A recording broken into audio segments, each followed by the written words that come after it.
मंजूरी दे रहा है ठाकुर जी, मैं अपने मन की बात तुझसे कहूं, लेकिन कभी ना कभी ये मन डोल ही जाता है।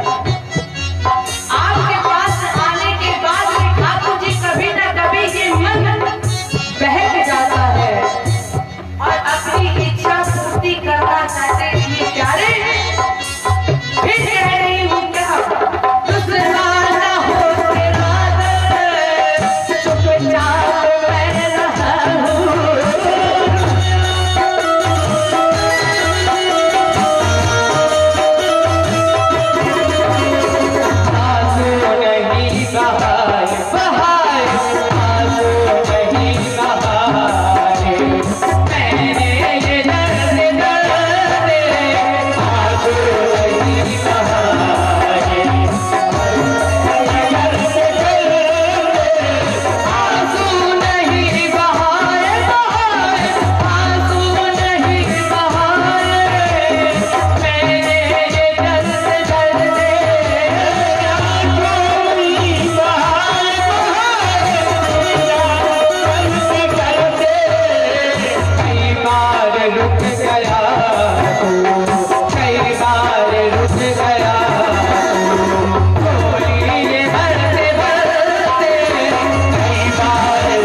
किया। एक दृष्टांत, एक बार नारद जी गए नारायण जी के पास और नारायण जी से कहा, ठाकुर जी आपके पास जो डायरी है उस डायरी में मेरा नाम है। ठाकुर जी ने नारद जी से कहा, बाबा मुझसे क्या छुपाए, ले डायरी और देख ले, तुझसे क्या छुपाना है। और जैसे ही नारद जी ने डायरी खोली, पहला पन्ना, अब नारद जी को अपने ऊपर विश्वास था कि मेरा नाम पहले ही पन्ने पे सबसे ऊपर होगा। नहीं निकला। नारद जी सोच रहे कि अब इनसे पूछे कैसे। नारद जी ने कहा, ठाकुर जी आप लग रहा है कुछ भूल रहे हैं। ठाकुर जी ने पूछा, क्या भूल रहे हैं। नारद जी ने कहा, ऐसा लग रहा है कुछ भूल रहे हो आप।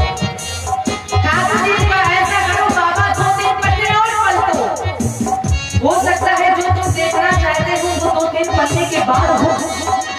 लेकिन नारद जी ने वो 2-3 पन्ने पलटे, फिर भी कुछ नहीं मिला। अब नारद जी फिर सोच रहे कि ठाकुर जी से हम कहे कैसे कि इसमें मेरा नाम कहाँ है।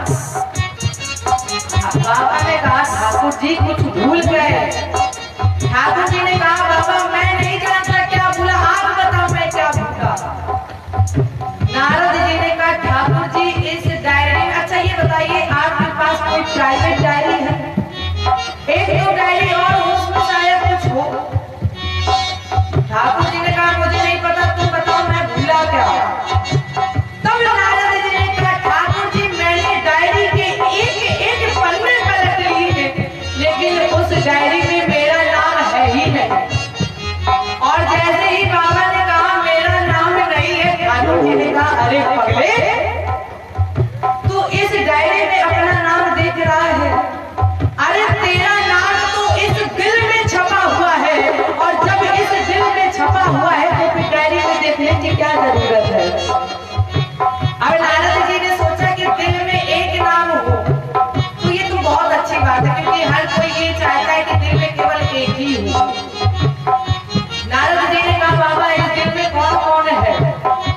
ठाकुर जी ने जैसे ही बताना चालू किया कि इस दिल में तुम हो, प्रहलाद है, ध्रुव है, बाबा बोले बस यही पर रुक जाओ, इससे ज्यादा और मैं नहीं जानना चाहता, मुझे बस इतना पता चल गया कि इस दिल में मैं हूँ। इसी प्रकार एक भक्त का भाव है और कह रहा है क्या, तूने कर्म कमाना कमाना, तूने कर्म कमाना कमाना, तूने कर्म कमाना छोड़ा है क्या बता दे।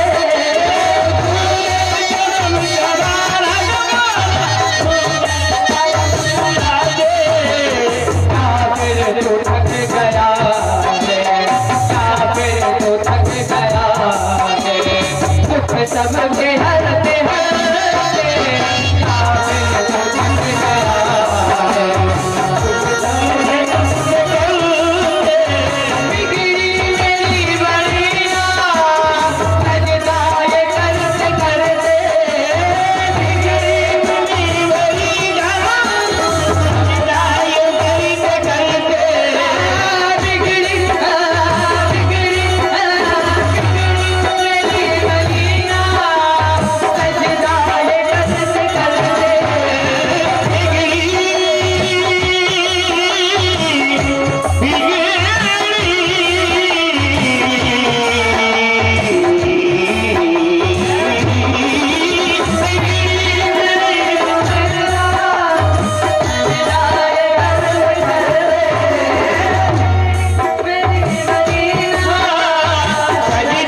मेरी बनीना।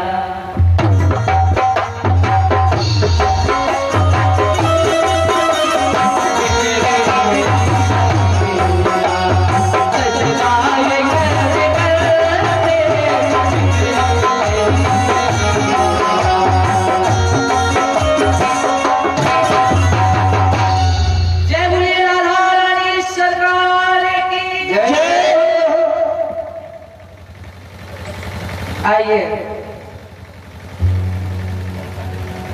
प्रश्न पर। जब राजा परीक्षित को श्राप लगा, राजा परीक्षित गए तो उन्होंने 2 प्रश्न किए। गुरु जी को प्रणाम किया, सुखदेव जी को, और प्रणाम करके 2 प्रश्न कहा। और महाराज जी ने कहा, महाराज जी मेरी पहली समस्या कि व्यक्ति जन्म से मृत्यु तक क्या करे जिससे उसका कल्याण हो जाए। मेरी दूसरी समस्या, जिस प्राणी की मृत्यु संग निकट है, जो जल्दी मरने वाला है, वो क्या करे जिससे उसका कल्याण हो जाए। राजा परीक्षित के इतने सुंदर प्रश्न थे कि सुखदेव जी ने मंगलाचरण भी नहीं किया। देखो, सुखदेव जी अपने आप में प्रथम वक्ता है, अपने आप में। और कहा, राजन तुमने मानव कल्याण के लिए बहुत सुंदर प्रश्न किया है, इसलिए हम तुम्हारे प्रश्नों का उत्तर देंगे।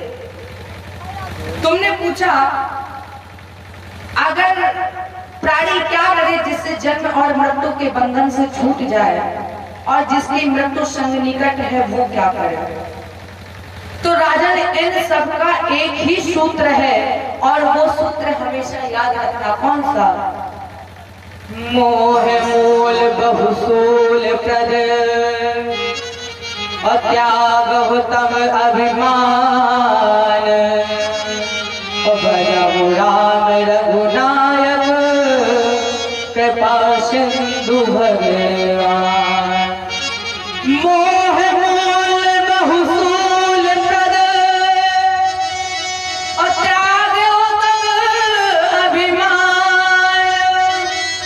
प्यारे, परमात्मा के सामने अभिमान को त्याग दो, उसका स्मरण, उसकी शरण उसके चरणों में, उसकी कृपा मात्र से ही। देखो, गीता में भी कहा है भगवान ने क्या, औमेते काचरम ब्रह्म व्यायाहर नामन स्मरम, यात्रा है कर देहम शयनात् परमं गतिम्। भगवान कृष्ण बोले, हे अर्जुन, जो ओम शब्द रूप ब्रह्मा का जो सर्वथा दोषों का परित्याग करके भजन करता है, चिंतन करता है, वो मुझे अर्थात ब्रह्म भव को प्राप्त कर लेता है।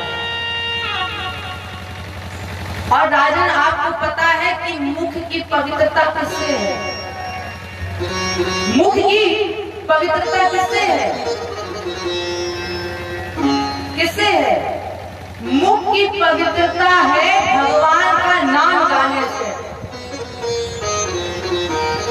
भगवान को कौन से भक्त प्यारे हैं? भगवान को वो भक्त प्यारे नहीं है। कौन से? हमारे जैसे कामी विषय लोभी कपट नहीं। फिर कौन से भक्त प्यारे हैं? अरे निर्मल मन जन सो मोहि पावा, निर्मल मन जन सो मोहि पावा, मोहे कपट चल चल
मोहि पावा मोह कपट छल छिद्र न भावा।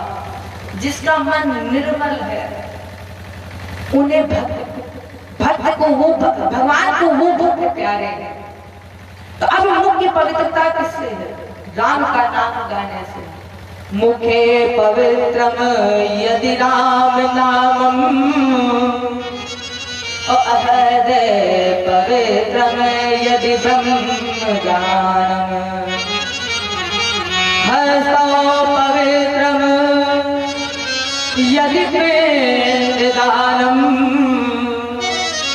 पादो पवित्रम यदि तीर्थ गमनम।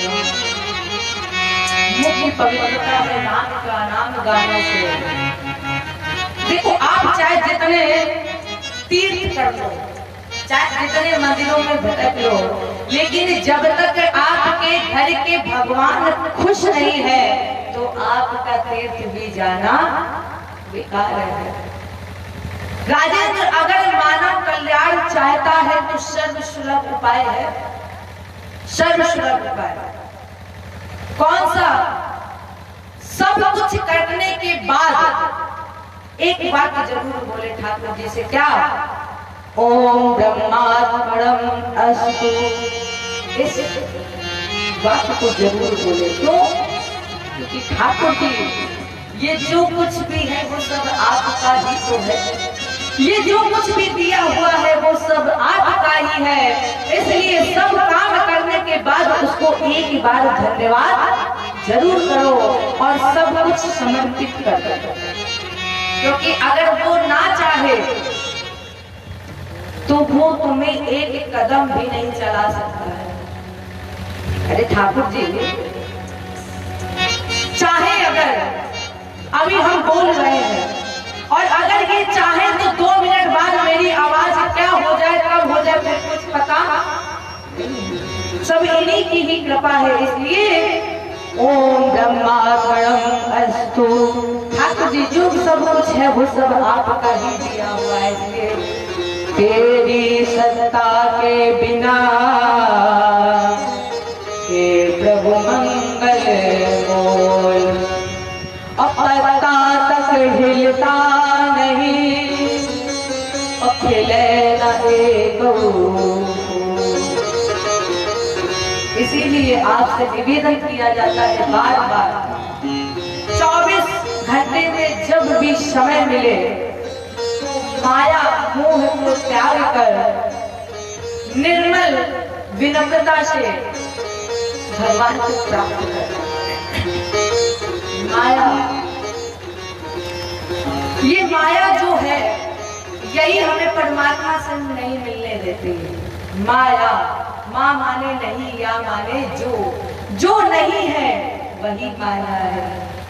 और ये जिस माया में हम लोग चलते हैं ना, इसी माया ने मैया सती भी फंसी थी और ना चाहते हुए भी शंकर जी से झूठ कह बैठी कि कछु परीक्षा ना। अब जब माया ने ही सती जी को फंसा लिया तो फिर हम और आप क्या है? कुछ नहीं है हम और आप इनके सामने। इसलिए ये माया तेरी बहुत कठिन है राम। आइए कितनी कठिन है माया, इस भजन के माध्यम से जाने और कहें हैं।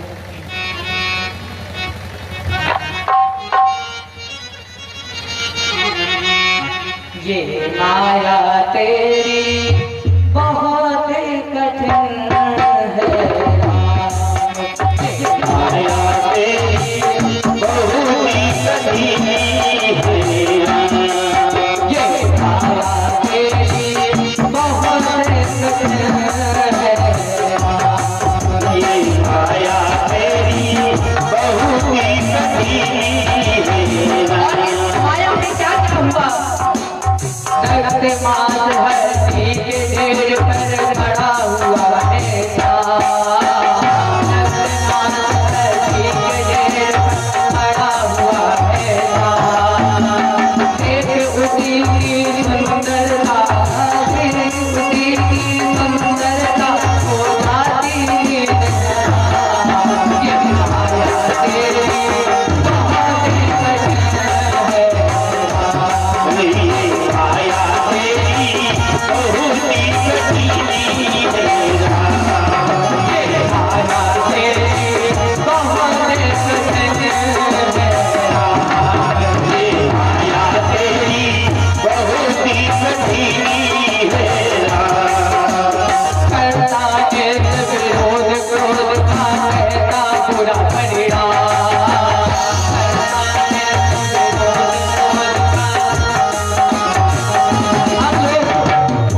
विरोध नहीं करता, लेकिन फिर क्या होता है आगे? करता नित्य विनोद क्रोध का कहता बुरा परिणाम, करता नित्य विनोद क्रोध का कहता बुरा परिणाम। होता क्रोधित स्वयं तो होती, होता क्रोधित स्वयं तो होती, वारी पिता लगा माया तेरी बहुत कठिन है राम, ये माया तेरी बहुत कठिन है राम, ये माया तेरी बहुत कठिन है राम।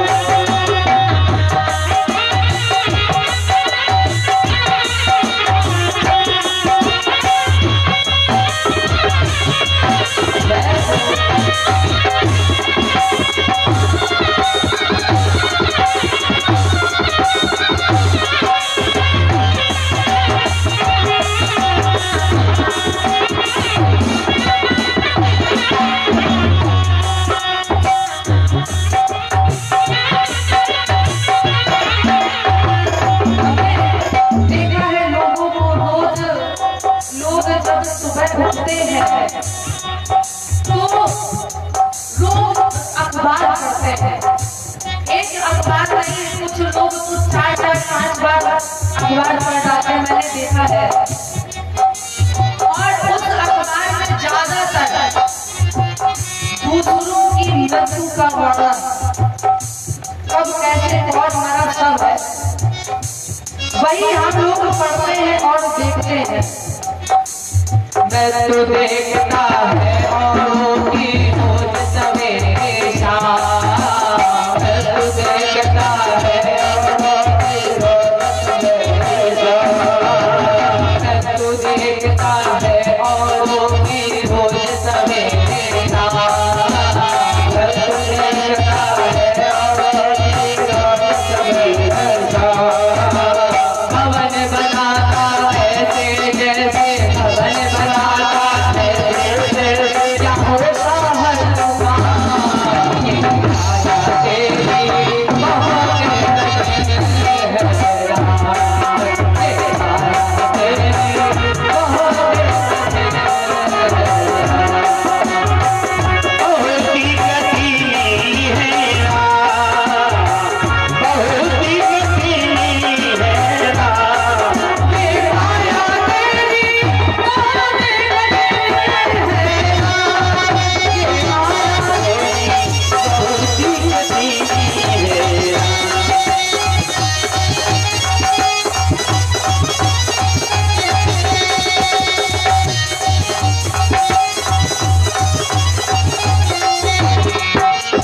नागेश्वर प्रभु तुम मायापति करुणानिधि है नागेश्वर प्रभु तुम मायापति करुणानिधि है नागेश्वर प्रभु तुम मायापति करुणानिधि है नागेश्वर प्रभु तुम मायापति करुणानिधि है नाथ निवेरो अपनी माया, नाथ हटाओ अपनी माया, जीव लहे दिलना ये माया तेरी बहुत कठिन है, माया तेरी बहुत ही कठिन है, ये माया तेरी बहुत कठिन है, बहुत ही कठिन है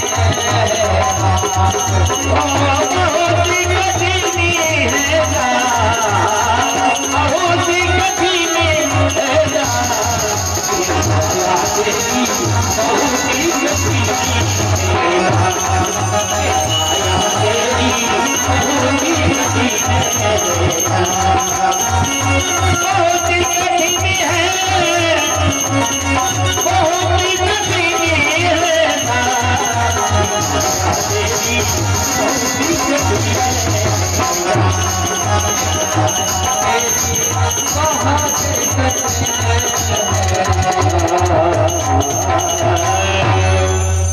इसलिए मोह मूल बहुफूल प्रद त्याग हो तब अभिमान अब राम रघुनायक कृपा सिंधु भगवान। इसलिए माया मोह ममता को त्याग कर निर्मल विनम्रता मन से कैसे मिलो। बिल्कुल भगवान के सामने शून्य बन जाओ, जैसे कुछ पता ही नहीं है।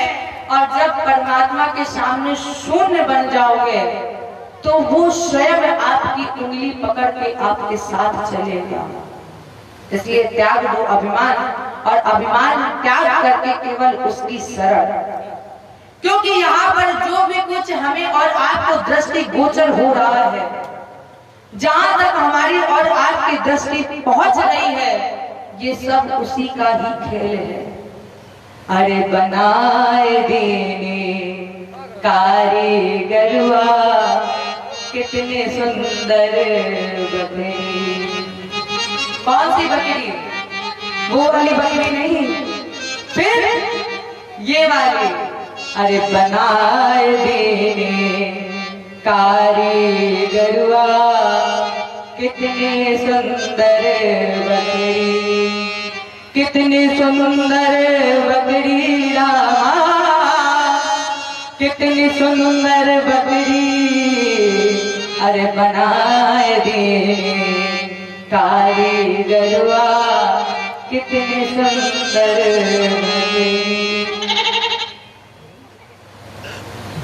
एक सुंदर निर्माण किया, ये नर्तन हमें मिला।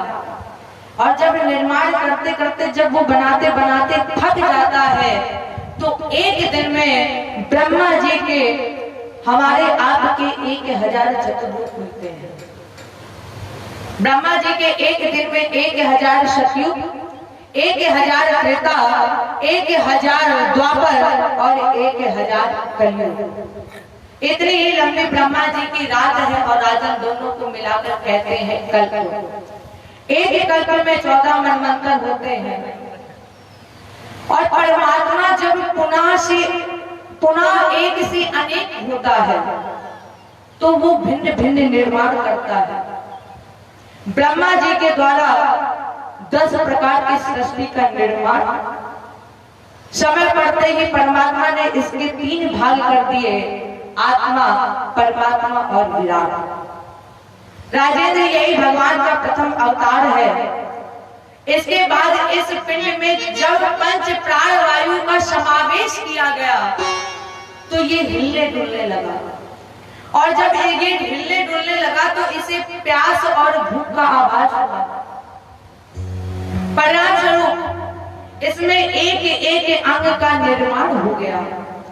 और जैसे ही मुख का प्रादुर्भाव हुआ, तो इसमें अग्नि देवता ने निवास किया, और हमें और आपको बोलने की क्षमता मिली। मुख के अंदर तालु का निर्माण हुआ, जिसमें वरुण देवता ने निवास किया, जिससे हमें और आपको स्वाद लेने की क्षमता मिली। इस पिंड में नाक का निर्माण हुआ, अश्विनी कुमार ने प्रवेश किया, जिससे हमें और आपको सुनने की क्षमता मिली। आंख का निर्माण हुआ, सूर्य भगवान ने प्रवेश किया, जिससे हमें और आपको देखने की क्षमता मिली। कानों का निर्माण हुआ, दिशाओं ने प्रवेश किया, जिससे हमें और आपको सुनने की क्षमता मिली। इस पिंड में त्वचा का निर्माण किया गया, वायु देवता ने प्रवेश किया, जिससे हमें और आपको स्पर्श करने की क्षमता मिली। इसी तरह एक एक अंग निर्माण होने के साथ साथ इसमें एक एक देवता ने प्रवेश किया है, और हमें आपको इस शरीर में एक एक नई शक्ति मिली। इसी कमल के पुष्प से ब्रह्मा जी का प्राकट्य हुआ। अब जब ब्रह्मा जी का प्राकट्य हुआ, तो ब्रह्मा जी ने सोचा कि हम चारों तरफ देखें कैसे। तो ब्रह्मा जी के 4 मुख हो गए। अब इन्होंने सोचा कि मेरा जन्मदाता कौन है, मुझे किसने किया तो ये पता करने के लिए उसी कमल की नाभि में प्रवेश कर गए। प्रवेश करने के बाद 100 दिव्य वर्ष तक उस भरे जलाशय में ब्रह्मा जी ने अपने जन्मदाता को ढूंढा और जब पता नहीं लगा तो फिर उसी कमल के पुष्प पर आ गए और ये चिंतन करने लगे कि मुझे पैदा किसने किया, कौन है मेरा जन्मदाता, कैसे पता लगाया जाए।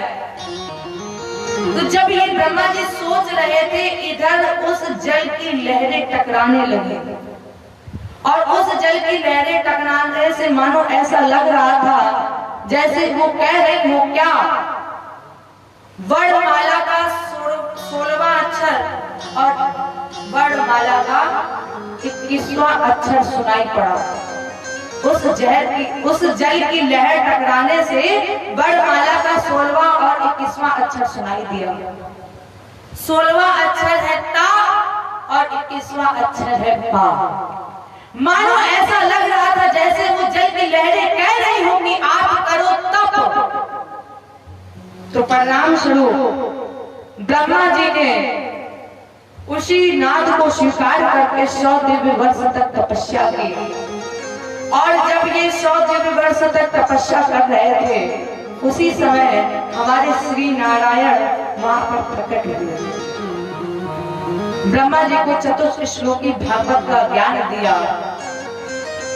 भगवान का ब्रह्मा जब इस जगत में कुछ भी नहीं था, जब सृष्टि नहीं थी तब भी मैं था, इसके मध्य में भी मैं हूं और जब ये सृष्टि नहीं रहेगी तो ब्रह्मा केवल मैं ही रहूंगा। अर्थात मैं प्रारंभ में भी था, मध्य में भी हूं और मेरे लिए कभी ना होने वाले अंत में भी मैं ही हूं। वास्तव में जो कुछ नहीं है और जो कुछ तुम्हें प्रतीत हो रहा है ये सब मेरी माया है।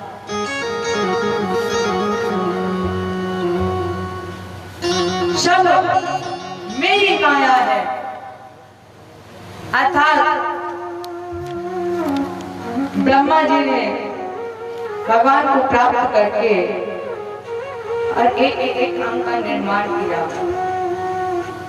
पुराणों अनुसार ब्रह्मा जी के मानस पुत्र मन से मारीचि, नेत्र से अत्रि, मुख से अंगिरस, कान से पूर्वज, नाभि से कुलय, हाथ से क्रतु, त्वचा से भृगु, प्राण से वशिष्ठ, अंगुष्ठ से दक्ष, दाया से कंदर्प, गोद से नारद, इच्छा से सनत, सनंदन, सनातन सनत कुमार।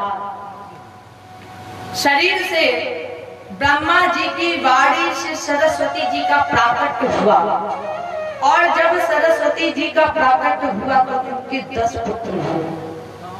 वो 10 पुत्र हाय हाय करके चिल्लाने लगे तो ब्रह्मा जी ने अपना शरीर त्याग दिया।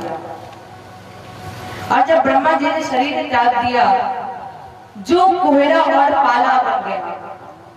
ये ब्रह्मा जी का त्यागा हुआ शरीर है जो कुछ भाग संज्ञा रूपी स्त्री बना जिसे असुरों ने ग्रहण कर लिया। इसके बाद ब्रह्मा जी ने दूसरे शरीर के 4 मुखों के 4 वेद, 6-7 पुराण, 4 उपवेद आदि का प्रादुर्भाव किया। 7 स्वर पैदा किए, 7 छंद पैदा हुए। तब ब्रह्मा जी के 2 भाग हुए, एक बना नर, दूसरा बना नारी। नारी का नाम है शत्रुपा और नर का नाम है स्वयं भूमन। उसी समय हिरणाक्ष और हिरण्यकश्यप, हिरणाक्ष ने पृथ्वी का हरण कर लिया और पृथ्वी का अवधरण करने के लिए ही भगवान ने अवतार लिया। कैसे? ब्रह्मा जी की नासिका छिद्र से। और जब भगवान ब्रह्मा जी की नासिका छिद्र से आए यहीं पर भगवान का प्रथम अवतार हुआ। किस रूप में आए? बिल्कुल अंगूठे के रूप में। और जैसे ही इनका प्राकट हुआ तो इनका नाम लोगों ने रख दिया वरा। जय बोलिए वराह भगवान की जय। हिरण्याकश्यप का उद्धार कर दिया। हिरण्याकश्यप का उद्धार करके भगवान ने पृथ्वी को टिकाया।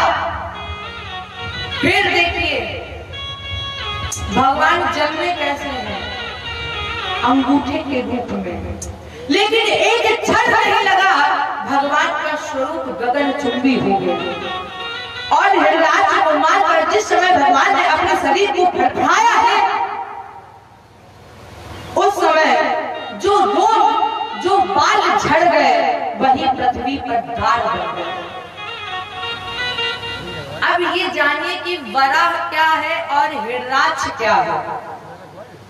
आपने ये तो जाना कि वराह भगवान आए, हिरण्याक्ष का उद्धार किया और पृथ्वी को टिकाया, लेकिन ये जानिए कि वराह क्या है और हिरण्याक्ष क्या है। वराह माने है संतोष और हिरण्याक्ष माने है लोभ। अब आप बताइए, परमात्मा आपको सब कुछ दे दे, परीक्षित जी, परमात्मा आपको सब कुछ दे दे और संतोष ना दे, क्या आपको नींद आएगी? परमात्मा आपको लाखों करोड़ों रुपए दे दे, मान लो आपके पास 1 लाख रुपए, आप स्टेशन पर हो, आपने देखा वहां पर कोई नहीं है, रात का समय कोई भी नहीं है, और वो रुपए 1 लाख रुपए आप अपने छाती से लगाए लेटे हुए, क्या आप सही बताइएगा आपको नींद आएगी? जानते हो वहां पर कोई नहीं है, फिर भी आप 50 बार देखोगे कि वो रुपए सुरक्षित है। और यही अगर परमात्मा खाने के लिए 2 रोटी दे दे और संतोष दे दे, एक क्षण नहीं लगेगा, जब आप बिस्तर पे जाओगे तो 2 मिनट बाद आपको नींद आ जाएगी। तो परमात्मा संतोष दे दे और खाने के लिए 2 रोटी, इससे ज्यादा और कुछ नहीं चाहिए। क्योंकि मकान तो आप चाहे जितने बड़े बनवा लो, लेकिन सोना केवल एक ही चारपाई में है। चाहे जितने बड़े मकान बनवा लो, लेकिन एक चारपाई से ज्यादा जगह कभी नहीं ले पाओगे। माने इन सब का एक सार है, गोधन गजधन बाजधन और रतन धन खान, जब आवे संतोष धन सब धन धूल समान। सारा धन धूल के समान है अगर आपके पास संतोष है। संतोष रूपी अस्त्र से भगवान ने हिरण्याक्ष रूपी दैत्य का उद्धार किया। ब्रह्मा जी के 10 पुत्र थे, उनमें से एक पुत्र का नाम था कर्दम। कर्दम जी का विवाह करने के लिए जब देवहूति जी को चुना गया, तो कर्दम जी ने देवहूति जी की परीक्षा ली। कर्दम जी ने कहा, देवी ये आसन पड़ा है, आप आसन पर बैठिए, ग्रहण करिए आसन। लेकिन देवहूति जी उस आसन पर नहीं बैठे, और जब देवहूति जी उस आसन पर नहीं बैठे तो कर्दम जी ने कहा तुमने परीक्षा पास कर ली। अब आप बताइए, जब पहली परीक्षा पास कर ली तो फिर क्या आगे परीक्षा देने की जरूरत है? फिर भी कर्दम जी ने दूसरी परीक्षा ली, और अब की बार जब परीक्षा लेने के लिए कर्दम जी ने आसन अपने बगल में रखा और कहा, देवी आसन ग्रहण करो। देवहूति जी ने पहले सोचा कि जब मैं पहली परीक्षा में पास हो गई तो फिर ये मुझसे दूसरी परीक्षा क्यों ले रहे हैं? फिर भी अगर ये परीक्षा ले रहे हैं तो फिर मैं परीक्षा देने को तैयार हूं। देवहूति जी फिर भी उस आसन पर नहीं बैठी। क्या किया?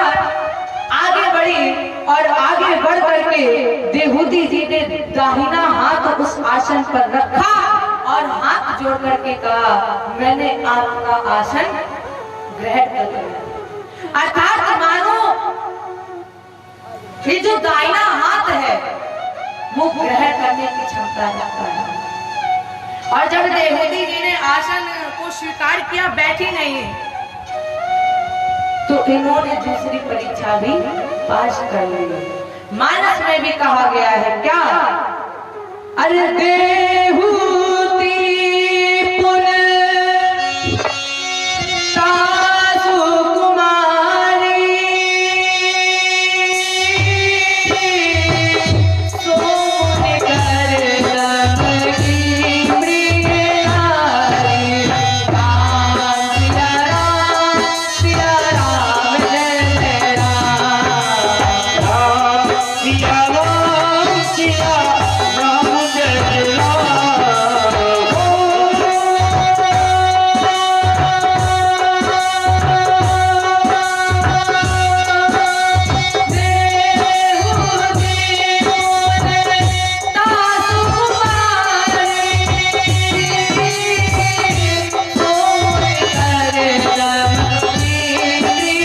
राम जय राम। सिया राम सिया राम जय जय राम।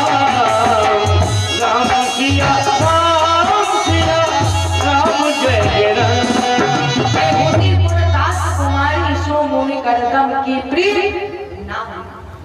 जब देवहूति जी सारी परीक्षा में पास हो गए तो करदम और देवहूति जी का भी विवाह संपादित हुआ।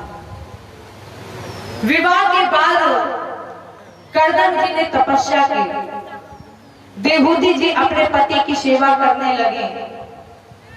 जब इनकी तपस्या, इनका तप पूर्ण हुआ, तब करदम जी ने कहा, देवी तुम कौन हो?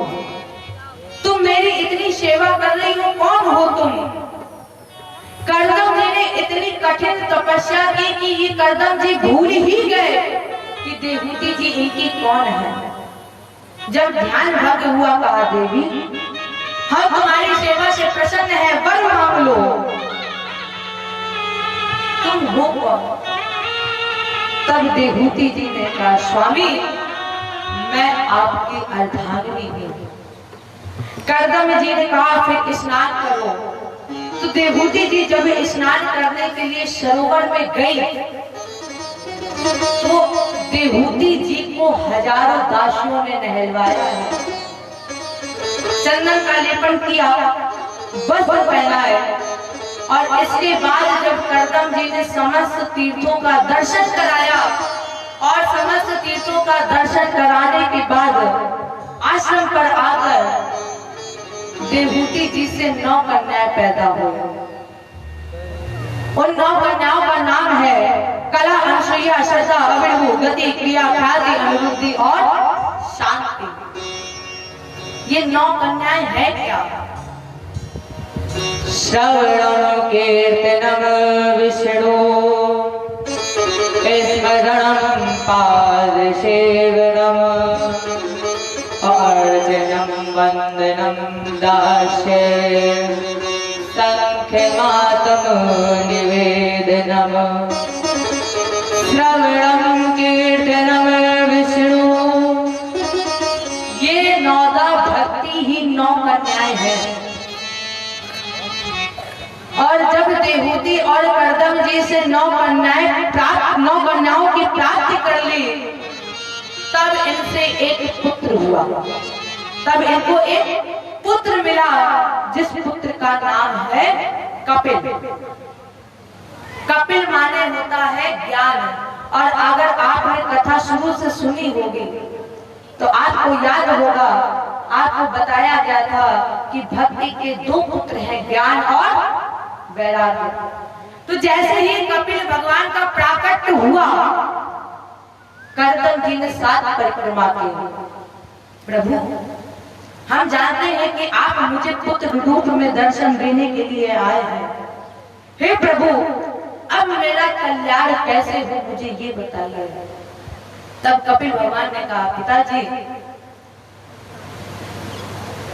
हे महात्मन, संसार में मेरे 2 रास्ते हैं, लौकिक और वैदिक।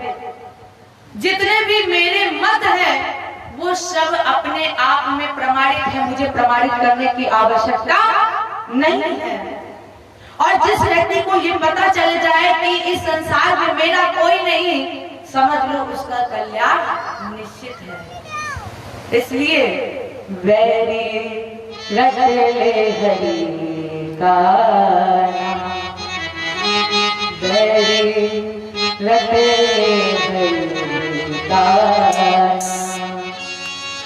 अरे सब छोड़ दे काम रे, सब छोड़ दे काम रे, वैरी रट ले हरि का नाम। एक एक क्षण केवल हरि का चिंतन, हरि का स्मरण, हरि की सेवा। कपिल भगवान ने अपने पिता को उपदेश दिया और अपने पिता को उपदेश देने के बाद कपिल भगवान ने कहा, माँ इस संसार में हम आए हैं, हे माँ जीव के मोक्ष और बंधन का कारण केवल मन है। संसार के बंधन से अगर हम मुक्त हो जाएं, तो फिर हम जन्म और मृत्यु के बंधन से भी मुक्त हो जाएंगे। क्षण भंगुर जीवन की कलिका, सुना होगा आपने। और कल प्रात को जाग खिली ना खिली। अच्छा सीधे सीधे एक बात, कौन सी? भूल गए सुध बादल की, और जब नार बनो धरती पे आयो। वो भी भूल गए कौन सा? और लाख लियो जठरागन में, और मन मूरख लेत को बिसरायो। और बहुभाग प्रभु पति पाल कियो, अब जब दात नहीं प्रभु दूध पिलायो।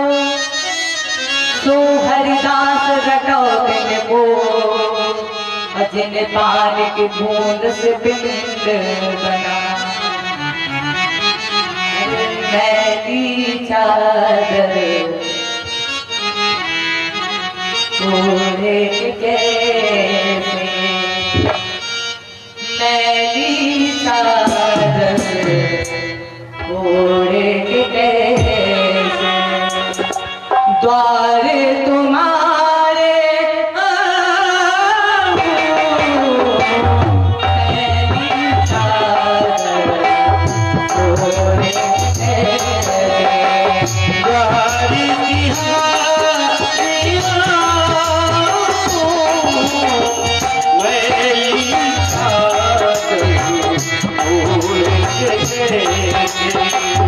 ये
Yeah.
द्वार तुम्हारे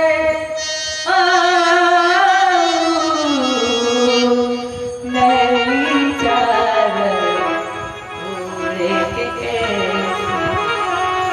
तूने मुझे को जग में भेजा देकर निर्मल काया आकर के संसार में मैंने क्या किया है?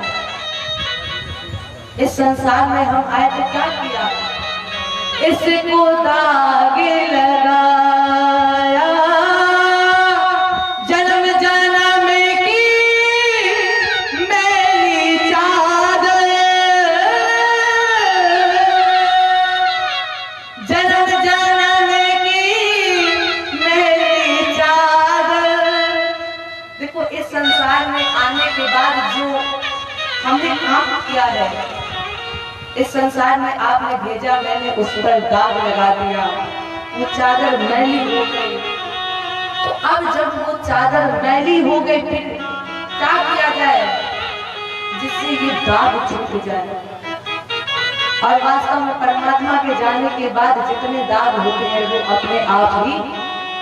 इसलिए जन्म जन्म की मैली चादर अब का दाग छुड़ाऊं, मैली चादर ओढ़े के कैसे। द्वारे तुम्हारे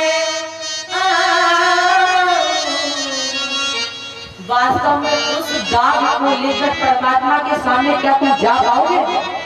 इस संसार में रहकर तुमने जो पाप किए हैं क्या उस पाप को लेकर परमात्मा के सामने मुंह दिखा पाओगे? परमात्मा इस संसार में हमें भेजता है, भेजता तो अच्छे मन से है। अब इस संसार में तुम आ गए, अब तुम पाप कर रहे हो कि पुण्य कर रहे हो ये सब तुम्हारे ऊपर है, ये परमात्मा के ऊपर। परमात्मा जन्म और मृत्यु देता है और इसके बीच में तुम क्या करते हो ये तुम्हारे कर्म है। और अगर तुमने अच्छे कर्म कर लिए तब तो परमात्मा ही है, और अगर कर्म नहीं किए तो फिर ये निश्चित है कि नरक में जाना ही पड़ेगा। तो नौदा भक्ति से ज्ञान, ज्ञान से वैराग्य, वैराग्य से सांसारिकता की निवृत्ति, भगवान के चरणों में प्रेम, या ये कह दिया जाए कबीर जी के शब्दों में, कबीर जी ने कहा है क्या, रहना नहीं देश वीराना है। ये देश ना तो किसी का था ना किसी का है और ना कभी किसी का रहेगा। ये सब मतलबी है, सब स्वार्थी है, कोई किसी का साथ नहीं देता।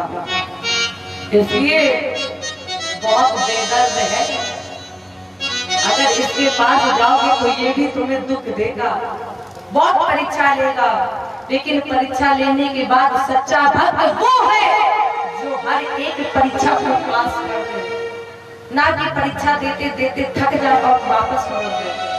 सच्चा भक्त वो है जो परीक्षा को पास करके परमात्मा की शरण ले। स्वयं मनु, ये आपने चर्चा सुनी परमात्मा और भक्त की। स्वयं मनु की दूसरी कन्या है आकृति, जो रुचि प्रजापति के साथ ब्याही गई थी। तीसरी कन्या का,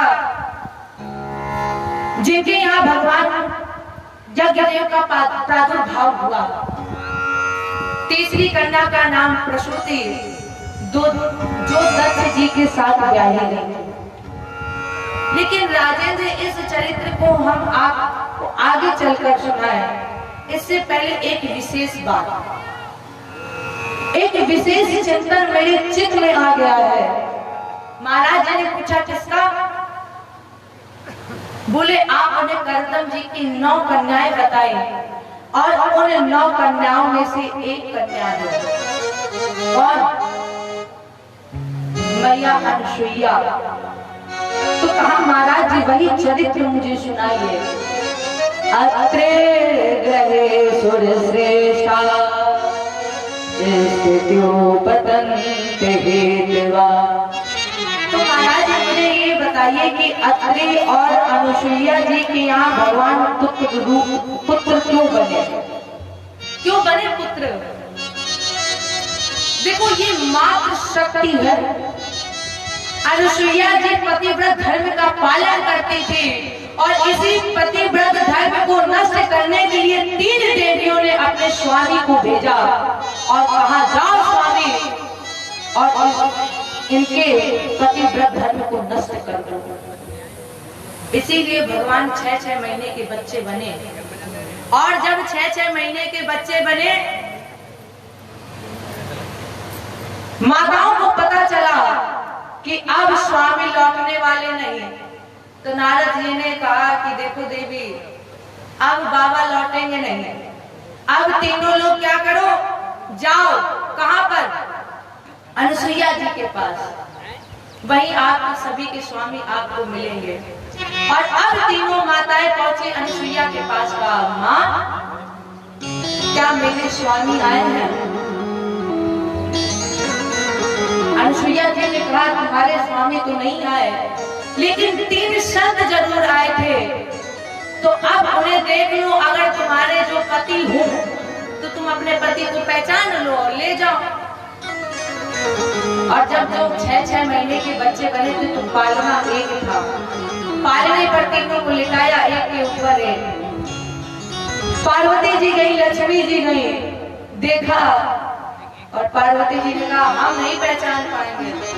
कहा एक बार हमने पहचानने में चूक कर दी तो हमें अपना त्याग करना पड़ा और यहाँ पर तो पूरी भरी समाज में मुझे ये कहना कि ये हमारे पति है, और अगर ये हमारे पति ना निकले फिर तो हमारी नाक कट जाएगी। तो भगवान पतिव्रत धर्म नष्ट करने के लिए वहां पर 6-6 महीने के बच्चे थे।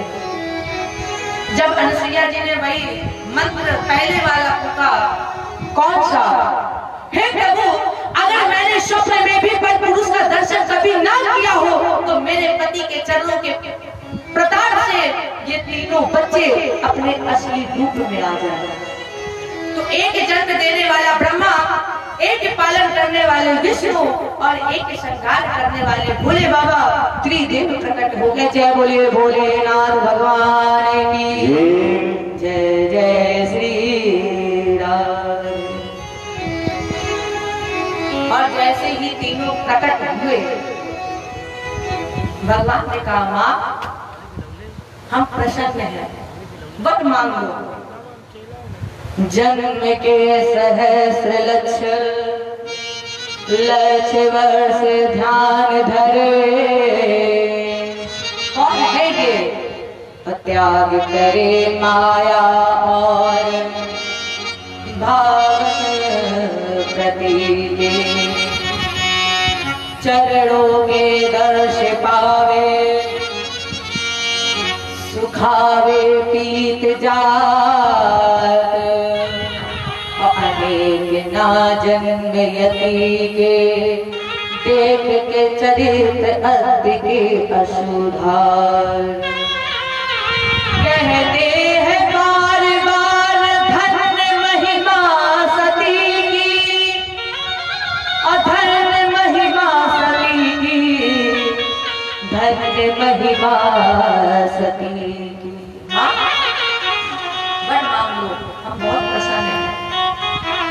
अनुसुईया जी ने कहा ठाकुर जी, जिसकी गोद में आप स्वयं पुत्र बनकर खेल चुके हो और इसके बाद उसके हृदय में मांगने की कामना शेष रह गई हो, तो इससे बड़ा दुर्भाग्य व्यक्ति और कोई नहीं है। भगवान बोले मैया फिर भी आप कुछ मांगे।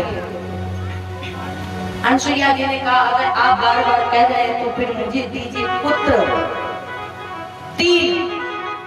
भगवान बोले अनसुईया जी ने कहा पहले ये तो पूछो कि वो पुत्र कैसे हो। ये तो हमें भी पता है कि पुत्र 3 हम मांगेंगे मिल जाएंगे, लेकिन कैसे हो। भगवान ने पूछा कैसे, बताइए कैसे पुत्र चाहिए। तब अनसुईया जी ने कहा आपके समान रूपवान, धैर्यवान, गुणवान, पराक्रमी और यशस्वी। भगवान बोले मैया हम अपने समान कहां से ढूंढ कर लाए, क्योंकि मेरे समान तो कोई है ही नहीं। भगवान ने कहा मां आप सरस कहां, मैया कहां जाऊं मैं अपने समान ढूंढने, क्योंकि मेरे समान तो कोई है ही नहीं। आप सरस कहां खोज जाई,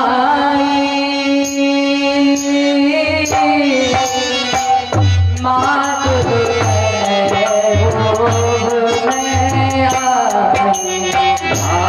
सिया सिया राम जय जय राम, राम सिया राम जय जय राम।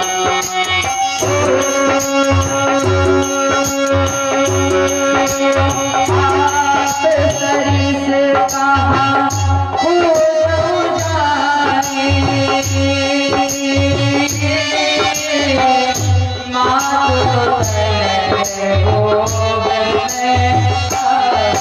जाई, मात सिया राम जय जय राम, राम सिया राम जय जय राम। इसलिए महिला मेरे समान कोई नहीं है।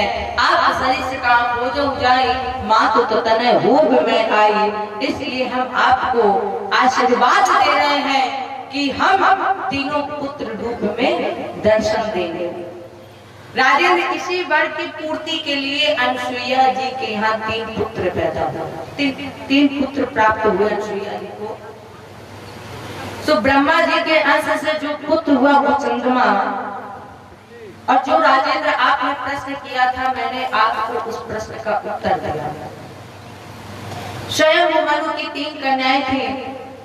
पहली कन्या देवहूति जो कर्दम जी के साथ ब्याही गई, दूसरी कन्या आकृति जो रुचि प्रजापति के साथ ब्याही गई, और तीसरी कन्या प्रसूति। प्रसूति का विवाह दक्ष जी के साथ हुआ, जिनसे 16 कन्याएं पैदा हुई। 16वीं कन्या का नाम था सती, जिन्होंने अपने पिता दक्ष के यज्ञ में प्राणों का त्याग कर दिया। अब मैया सती ने यज्ञ में प्राणों का त्याग क्यों किया, कारण क्या था, ये आपने जब रामचरितमानस पढ़ी होगी तो सुना होगा, क्योंकि हमारा ये विषय नहीं है। और जब कभी आपको मन हो सुनने का तो सुन लेना, बुला लेना। हम राम कथा भी कहते तो हम आपको सुना भी देंगे कि सती जी ने अपने प्राणों का त्याग क्यों किया। पूरी रामचरितमानस 7 दिन की नहीं 9 दिन की अगर आपको सुननी हो तो हम आपको सुना देंगे। कुछ देना ना देना ये तो अलग की बात है, ये सब बिहारी जी की कृपा है। इसलिए जब भी इच्छा हो कि आज मुझे रामचरितमानस करानी है, सुननी है, तो आप बेझिझक बुला सकते हैं और सुन सकते हैं। तो देखो इसकी पूरी कथा रामचरितमानस में हमारा एक उद्देश्य है श्रीमद् भागवत कथा, क्योंकि जिस वक्ता को जिसके लिए बुलाओ वो कथा ना सुनो और वही वक्ता दूसरी कथा सुनाने लगे तो आप ही लोग कहोगे बताओ सुनाने के लिए हमने बुलाया था भागवत कथा और ये पता नहीं कहां से पुराण में पहुंच गए। तो वही कहना चाहिए, देखो लेके हर एक चीज लेके चलनी चाहिए, सबको लेकर चलना चाहिए, लेकिन जो मेन है उसको आगे रखना है। तो केवल मानस में गहन रूप से है एक चर्चा करें। सीधे सीधे एक चर्चा, ज्यादा चर्चा नहीं करेंगे। जब शंकर जी दूल्हा बनकर आया,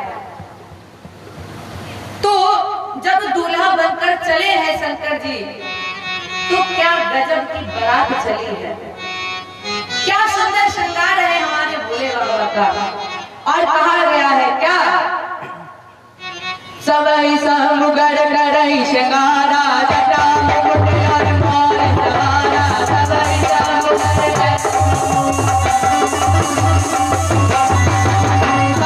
समुगर करई श्रृंगारा जटा मुकुट और मोर सहारा, कुंडल कलकल पहिने प्यारा, अलग मृत पथ के हरियाणा।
कानों में कुंडल, हाथ में त्रिशूल और एक हाथ में डमरू।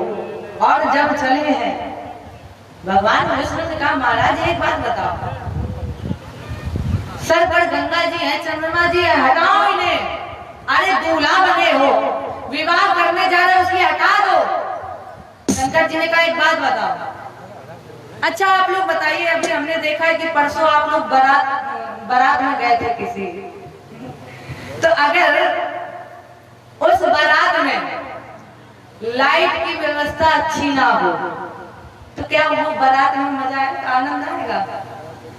लाइट की छोड़ो, अगर पानी की व्यवस्था ना हो तो बारात वही सबसे अच्छी मानी जाती है जहां पर लाइट और पानी की व्यवस्था बढ़िया हो।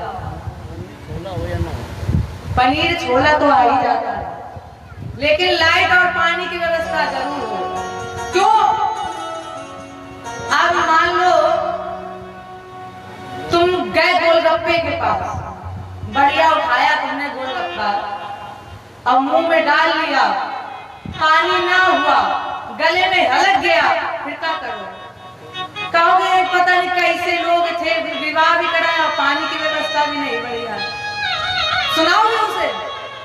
अब ये छोड़ो, लाइट ना हो, अब वो आजकल बारात में चले हैं ना, कल बताया गया था, इतने लंबे लंबे दादा पर दादा भी अब खाते हैं उसे चाउमीन, और लाइट की व्यवस्था ना हो।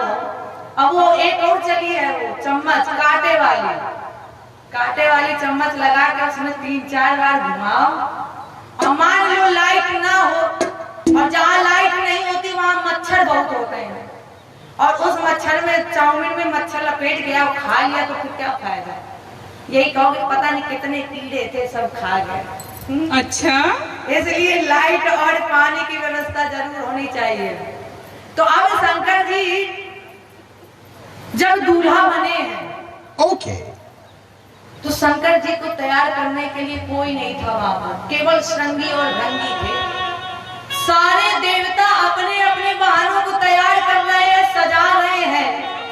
वो जो एक कामधेनु गाय है उसको ऐसे रगड़ के साफ कर रहे हैं मानो आज गोरी ही हो जाएगी। इतना रगड़ के साफ सारे देवता अपने वाहनों को तैयार कर रहे हैं जैसे उन्हीं की ही शादी हो। संगी और भंगी ने कहा महाराज जी बताइए, आप दूल्हा हो और हल्दी मेहंदी और ये रस्में ना हो तो दूल्हा बेकार है, तो फिर क्या किया जाए? श्रृंगी ने कहा कि अपने भोले बाबा को ना हम ही सजाते हैं। शंकर जी ने कहा हाँ ये भी ठीक है, अगर तुम लोग मेरे साथ रहते हो, तुम लोग जानते हो कि हमें कैसा श्रृंगार पसंद है। शंकर जी के तन पर भस्म। अब जब सारे बाराती सज धज कर आए, श्रृंगी और भृंगी ने भोले बाबा को तैयार किया। सारे देवताओं के साथ जब उनकी पत्नियां भी आई, तो पत्नियों ने भोले बाबा को देखा और देखकर मुस्कुराने लगी। अब सबके पति ने अपनी अपनी पत्नियों को देखा और सोच रहे ये हंस रही मुस्कुरा रही है, इसका मतलब भोले बाबा ज्यादा सुंदर लग रहे हैं। तो फिर सारे बाराती लौट कर गए सजने के लिए, संवरने के लिए। इधर तब तक श्रृंगी और भृंगी ने कहा भोले बाबा अब हम बारात तो लेकर चल रहे हैं, लेकिन जितने बाराती हैं वो तो सब तो भाग्य कोई है ही नहीं, और दूल्हे के साथ बाराती ना हो तो अच्छा नहीं लगता है। शंकर जी ने कहा फिर बारातियों को बुलाया जाए। श्रृंगी और भृंगी ने कहा महाराज जी अपने वालों को तो निमंत्रण ही नहीं दिया, और जब निमंत्रण नहीं दिया, और आजकल की वो परंपरा चली है, कुछ लोग तो बिना निमंत्रण के ही पहुंच जाते हैं खाने दावत पे, बिना निमंत्रण के ही पहुंच जाते हैं। तो श्रृंगी और भृंगी ने कहा अपने वाले को निमंत्रण नहीं दिया तो कैसे आएंगे। शंकर जी ने कहा अपने वाले को निमंत्रण देने की जरूरत नहीं पड़ती है, फिर कैसे आएंगे। एक बार बोल दो जय बोलिए शंकर भगवान की। और जैसे ही शंकर भगवान का जयकारा हुआ, जितने भी भूत प्रेत राक्षस राय चुड़ैल थी वहां सब प्रकट हो गए। अब आप बताओ भूत प्रेत को क्या बुलाने की जरूरत है, उन्हें क्या निमंत्रण देने की जरूरत है। ये तो कभी भी कहीं भी टपक पड़े आके। और इतना ही नहीं, जितने भी अमेरिका और अफ्रीका के गोरे गोरे भूत प्रेत चुड़ैल राक्षसी थी सब बाबा की बारात में आई है। और जब बाराती आगे आगे चले तो वो परंपरा होती है कि आगमन आता है। आगमन में सबसे पहले देखा सबसे आगे भगवान विष्णु। आगमन ने सोचा इसका मतलब ये इतने सुंदर है और आगे भी चल रहे हैं, यही बाराती है। आगमन गए और कान में पूछा क्या तुम बाराती हो, इतने सुंदर लग रहे थे। अब जो भगवान विष्णु ने कहा अगर हम कह देंगे नहीं, और जितनी बढ़िया व्यवस्था हमें मिल रही है, जो जूस बढ़िया मिल रहा है, खाने पीने को मिल रहा है, कहीं वो हमसे छीने ना लिया जाए। तो अब भगवान विष्णु आगे भी देख रहे हैं और पीछे भी सोच रहे हैं, पीछे मुड़ मुड़ कर देख रहे हैं कहीं वो आ तो नहीं रहा है। कहे कि अगर वो आ गया तो फिर सारा काम बेकार। इतना ही सोच रहे थे तब तक भोले बाबा अपने भूत प्रेत बारातियों के साथ झूमते नाचते आए। बाबा बम बोलो जय शिव जय शिव, बम बोलो जय शिव जय शिव।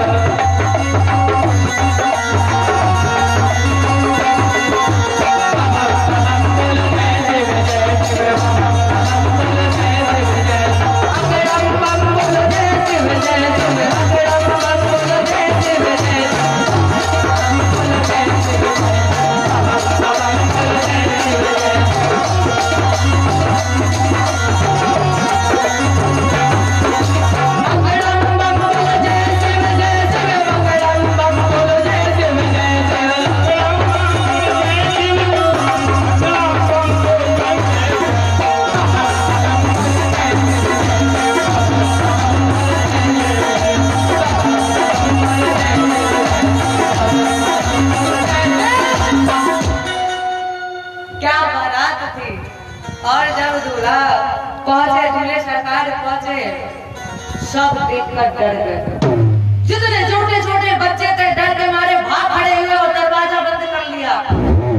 मैया ने मुझे कहा है कैसी बारात थी। बच्चों ने कहा मैया सुबह तक जीवित रही है वही बड़ी बात है। अरे ऐसा दूल्हा तो आज तक हमने देखो ही नहीं है। लोग जब दूल्हा आता है तो बढ़िया नए नए वस्त्र धारण करता है और ये पता नहीं कैसा दूल्हा है, तन में भस्म रमाए है और गले में लंबे लंबे साल, कानों में सर्प की कुंडल। मैया दूल्हा बड़ा डरावना है। मैया ने बच्चों को समझाया, समझाकर जैसे तैसे सुलाया। इधर फिर जब भोले बाबा चले तब तक एक बुजुर्ग 85 साल के, जाना तो वो भी चाहते थे लेकिन बूढ़े थे, चल नहीं पाते, दांत कांप रहे, डर रहे, पूरा शरीर कांप रहा है, हिल नहीं रहे। तब तक संगी और भंगी ने पूछा, बाबा वो हिमाचल जी का महल कहाँ है, घर कहाँ है? और जब कोई डरता है, कांपता है, बेहोश होने वाला तो वो एकदम से चिल्ला के बोलता ई। अब वो डर के मारे कहे ई, तो संगी भागी ने कहा बस बस बाबा हम समझ गए यही रास्ता है, यही जानो है। तो अब बारात चली, कितना सुंदर सरकार था भोले बाबा का। अरे निराले